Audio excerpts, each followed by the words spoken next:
Hey everybody, welcome back to bonus clip number 3. In today's bonus video, we're going to be continuing on our sausage making series where we're going to be talking about how to properly stuff your sausage into casings and how to link them so that you can avoid casing blowout. Stay tuned.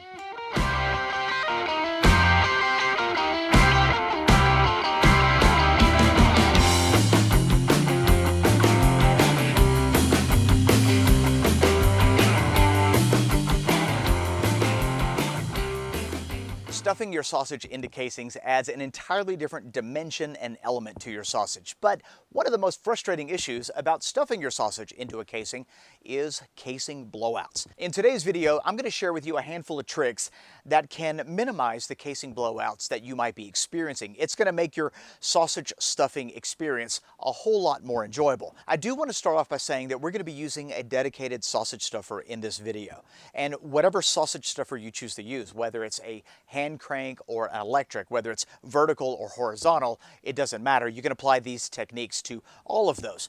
The reason we like to use a dedicated sausage stuffer is because it generates little to no friction as the piston is pushing that sausage meat into the tube and then into your casing. When we started making sausage many years ago, we started with a KitchenAid attachment, and then we moved to a grinder stuffing attachment, and we found that the quality of our sausage suffered greatly, primarily because there's a lot of friction that's being generated as that sausage meat is going through the auger.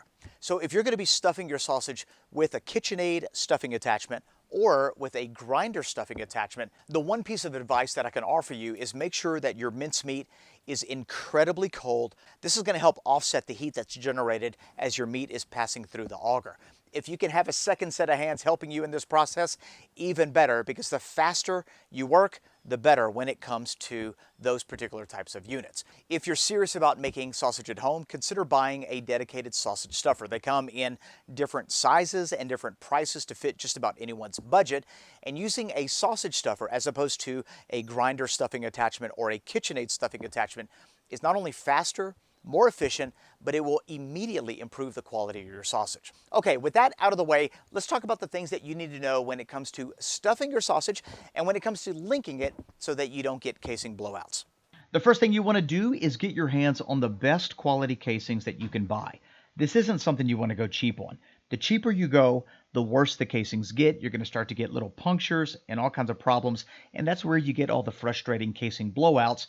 And trust me, you'll end up paying for it in the long run. AA grade casings are the best quality casings that you can buy. They are strong enough to handle emulsified sausages with very little imperfections. And thankfully, the sausage maker has an entire line of AA grade casings, so it makes shopping for casings pretty easy.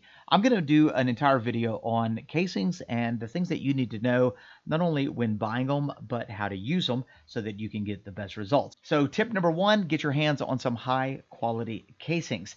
Tip number 2 comes down to flushing and soaking your casings. If you're going to be using natural casings, they're typically packed in salt. You're going to want to flush the salt out of them, and then you're going to want to soak it in some cool water for at least an hour. If your casing is properly soaked, it's going to stay very pliable. It's going to be easy to work with. It's going to stay loose on your stuffing horn, and most importantly, it's not going to stick to the stuffing horn, which is one of the main problems when it comes to casing blowouts while you're stuffing your sausage.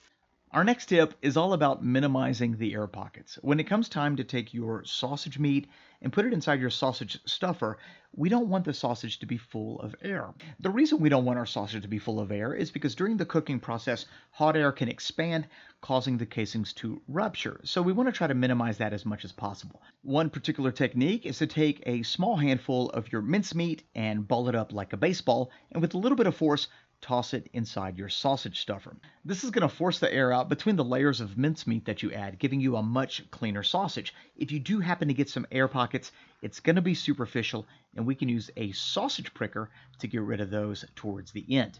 Now that our sausage stuffer is just about full, let's go ahead and put it on the machine, and it's time for tip number 4, selecting the right stuffing tubes. I personally find that stainless steel stuffing tubes are a little easier to work with when it comes to stuffing your sausage. They release the casing a lot easier, as opposed to like plastic stuffing tubes, but either one will work if you're just careful. Picking the right tube for the right job is incredibly important. This is my double barrel 1/2-inch stuffer, great for small diameter sausages. This is a regular 1/2 inch stuffer. This is a 3/4 inch stuffing tube, and this is going to be the most popular stuffing tube for your hog casings. 28 to about 34 millimeter. And what we're looking for is for our hog casing to slide on effortless. This next stuffing tube is a 1-inch stainless steel stuffing tube, great for your beef rounds, your beef middles. And then this is a 1 1/4 inch stuffing tube for like your beef bungs or even your synthetic casings. So like I said, you want your casing to slide on effortless. If your casing is jammed up or if it's a little tight, you want to reduce the size of your stuffing tube by 1 notch. So we're going to go with the 3/4 inch, place it onto our sausage stuffer, and it's now time for quite possibly one of the most important steps, which is loading your casing onto your stuffing horn. So our casings have been hydrated and have been soaking for about an hour at least. And what we want to do is we want to open them up and fill the inside with a little bit of water. You know, we talk about how sometimes the casing can dry to the stuffing horn, which causes unnecessary pressure, allowing it to rip, and there's one of the reasons you get casing blowout. So what we're going to do is we're going to open it up with our fingers, and we're going to fill it up with a little bit of clean water. This is going to allow the casing to slide on incredibly easy, but it's also going to put a very thin layer of water between the casing and the horn, which is going to keep it from drying out. I'm going to put a touch of water on that horn. You don't need to put oil. Matter of fact, oil is going to keep the casing from adhering to the sausage properly, so water is sufficient.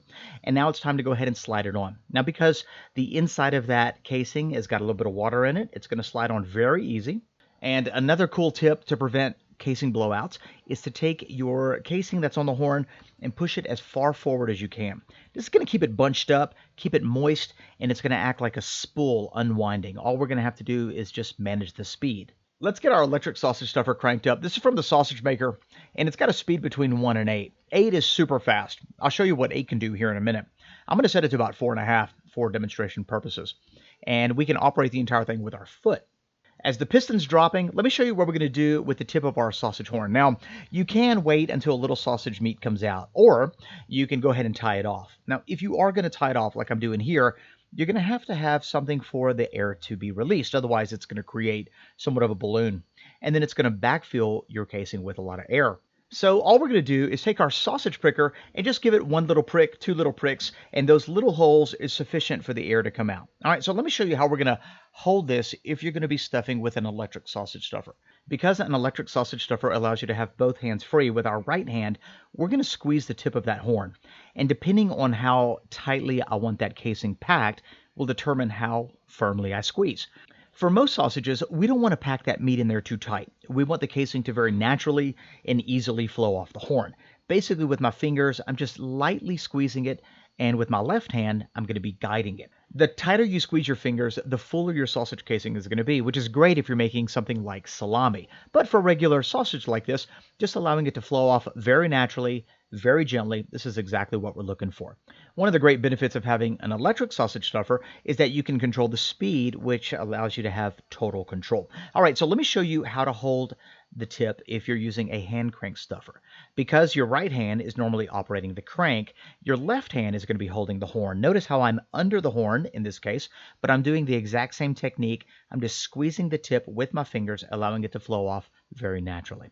Let me show you what it looks like with a little bit of practice stuffing 25 pounds of sausage into a casing using the sausage maker's electric sausage stuffer. This took 75 seconds real time. As you can see, my casing is incredibly wet. With my left hand, I'm guiding. With my right hand, I'm controlling the force, and I'm allowing it to come off very naturally. But I got to tell you, the trick is in how moist the casing is. If the casing is too dry, casing blowouts. If the casing is incredibly wet, you're never going to have a problem.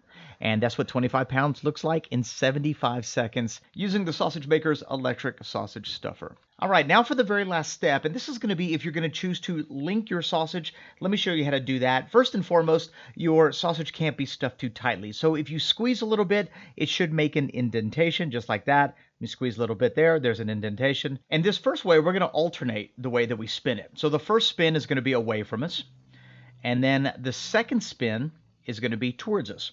Now you could choose to make your links however big or however small, but you're going to twist your links 3 or 4 times in alternating directions. So notice this one's towards me, this one's away from me. And we'll just continue alternating like that until we're finished with the entire roll. Now, that's technique number 1. All right, let me show you a second technique. And with this technique, we're only going to be flipping away from it. So let me explain. I'm going to pinch off my sausage, and I'm going to flip it away from me 3 times. I'm now going to mark off my next sausage, but I'm not going to flip this one. I'm going to skip it. All right, so now we're going to mark off our third sausage, and I'm going to flip away from me 3 times again. My fourth sausage, I'm going to mark, but I'm going to skip it.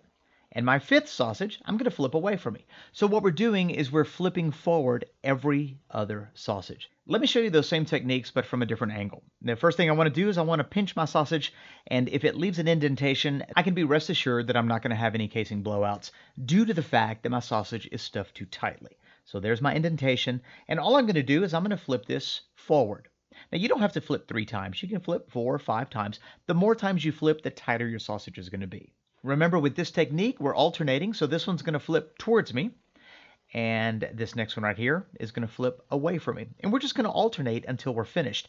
By doing this, we're ensuring that each sausage link is tightened and that we're not loosening the one before it. This last one, we're going to flip away from us, and there you go.